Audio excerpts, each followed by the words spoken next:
এখন শুনবেন রাত ৩০টার সংবাদ। রেডিও চেরাবেড়া খবর পড়ছে সব দলের মা সরে দাঁড়া। খবর প্রচারিত হচ্ছে কাটাখালী কচুবাগান গুতগুতি সেন্টার থেকে। সংবাদের শুরুতে শিরোনাম। কাটাখালীর মিরির দুয়ার ভিতর একটি চাউলের খনি। শেখপাড়ার বটতলায় ঘোড়ার গাড়ির দুর্ঘটনা। কুচ্চে মুরগি বন বিলে ধরে পালাতক। এতক্ষণ সংবাদ শিরোনাম শুনলেন, এখন শুনবেন বিস্তারিত। খবরে জানা যায় কুদা ফকির বাড়ি দেয় তবলায়, ইকরামের হাঁসটি ধরে নিয়ে যায় কেবলা। হাঁসটি ধরে নিয়ে যায় পশ্চিমবঙ্গ ভারত থেকে। রাতের বেলায় দাবড়া দাবড়ি হয়, কোনো সুসংবাদ পাওয়া যায়নি। সকালবেলা সংবাদ পাওয়া যায় কিনো ফকিরির দরগায়। খবরে জানা যায় হাঁসের কোনো ক্ষয়ক্ষতিও নেই, বন বিলের লোম কয়টা সব জড়িয়ে পড়িয়ে গিয়েছে। গতকাল কাটাখালের ব্রিজের পারে একটি মহিলা দাঁড়িয়েছিলেন। মহিলা দাঁড়িয়ে থাকার পর একটি বাড়ি মাছি উড়িয়ে যাইতাছিল। খবরে জানা যায় মহিলার উড়নার বাড়ি লেগে বাড়ি মাছি ৩৬টি দাঁত ভেঙে জায়গায় পড়ে যায়।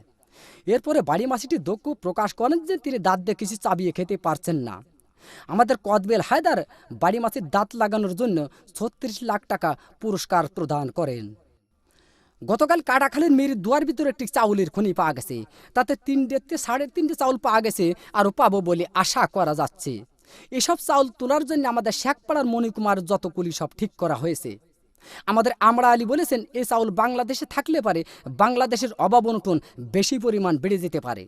এই জন্য এই চাউল বিদেশে যাবে বলে ৪টি কোস্টার জাহাজ আমাদের কাটাখালের ব্রিজ ঘাটায় ঘষাঘষি করিতেছে।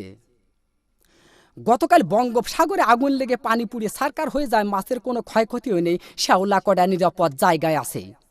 আগুন লাগতে লাগতে উপকূলের কাছাকাছি গেলে আমাদের কাঢ়াল চৌধুরী বলেছেন, এই আগুন উপকূলের কাছাকাছি গেলে বহুত ঘর বাড়ি পুড়িয়ে যাওয়ার সম্ভাবনা রয়েছে। এই আগুন নিবানোর জন্য আমাদের মাগুরার তরফ থেকে ৭ বস্তা পেট্রোল ও ১৪ বস্তা কেরোসিনের তেল পাঠানো হয়েছে। গতকাল আরিচার ঘাটে একটি হাতি যাইতাছিল। হাতি যাওয়ার পরে ফেরিখানা নষ্ট হয়ে যায়। ১৫-১৬ খানা বাস বুঝাই সত্ত্বে হাতির পিঠের পার ফেরিটি তুলে দেওয়া হয়েছিল। হাতিটি নিমিজিমি করে যাইতাছিল, এক রয় নামাজের পাড়ায় হাতি চ্যাপ্টা হয়ে গেল। রয় নামাজের পাড়ায় হাতি চ্যাপ্টা হয়ে গেলে বাস কয়েকখানা দরদর করে পানির ভিতর পড়ে যায়। খবরে জানা যায় বাসের ভিতর যত লোকজন ছিল, লোকজনের কোনো ক্ষয়ক্ষতিও নেই, বাস কয়েকখানা হাট পেল হয়েছে। এরপরে এক মহিলায় বাস কয়েকখানা বাহাত দিয়ে টান দিয়ে তুলে আরিচার হোটেল থেকে ১৪ বালতি ফ্যান খায় সুস্থ করা হয়েছে। গতকাল এক কুচ্চি মুরগিতে এক বন বিলে ধরে পালাতক গহীন সমুদ্রী পানির ভিতর। গতকাল ৩৬৬টা ডুবুরি নামায় খোঁজ করা হয়েছে। খবরে জানা যায় বন বিলের কোনো ক্ষয়ক্ষতিও নেই, কুচ্চি মুরগির পেটটি একটু ফুলেও পাওয়া গেছে। আমাদের কাটাখালীর বিন্দু ডাক্তার কুচ্চে মুরগিটি মগির নতুন হাসপাতালে ভর্তি করে কুচ্চে মুরগির পেট অপারেশন করে ৩ মণ ও ৩.৫ মণ চাউল পাওয়া গেছে, আরও পাবো বলে আশা করা যাচ্ছে।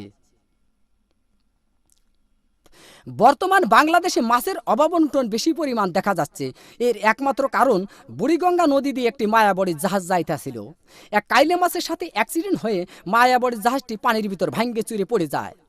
খবরে জানা যায় জাহাজের ভিতর যত মায়াবড়ি ছিল, মাছে খাইয়ে মাছের সন্তানাদি বন্ধ হয়ে যাওয়ার কারণে বর্তমান বাংলাদেশে মাছের অভাবনটন বেশি পরিমাণ দেখা যাচ্ছে। গতকাল শেখপাড়ার বটতলায় এক ঘোড়ার গাড়ির চাকা বাষ্ট হয়ে ৬০০ মানুষ নিহত, আরও কতকজন আহত হয়েছে। আহতদেরকে জ্যান্ত পুঁতিয়ে ফেলা হয়েছে, আর নিহতদেরকে মগির নতুন হাসপাতালে ভর্তি করা হয়েছে। গত মাসে এদের সুশীলের চিকিৎসা হবে বলে জানা যাচ্ছে। সবশেষে আবহাওয়া।